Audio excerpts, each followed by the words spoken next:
ও আমার মালিক, দুনিয়ায় তো তুমি আমার এই নিয়ামতটা দেও নাই মালিক।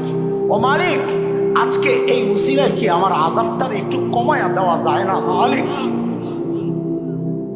আমি কাঁদতেছিলাম, ঠিক উল্টা চিন্তা করে যে আরে আমার যখন হিসাব দেওয়ার পালা আসবে, আমার মালিক যদি ঠিক উল্টা প্রশ্নটাই আমাকে করেন তা আমি কি জবাব দিব? উল্টা প্রশ্ন মানি, আমি যখন আমার মালিকের সামনে দাঁড়াবো হিসাব দেওয়ার জন্যে, তো আমার মালিক যদি আমাকে জিজ্ঞেস করেন, এরে হাসান জামিল, তোকে তো এই চোখের নিয়ামতটা দিছিলাম, তুই তো ভোগও করছস, এখন আযাবটা একটু বাড়াইয়া দেই, আমি কি জবাব দিব?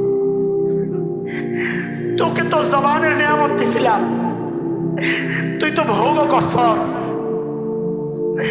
এখন আযাবটা একটু বাড়াইয়া দেই, আমি কি জবাব দিব? বাবা, আপনি কি জবাব দিবেন?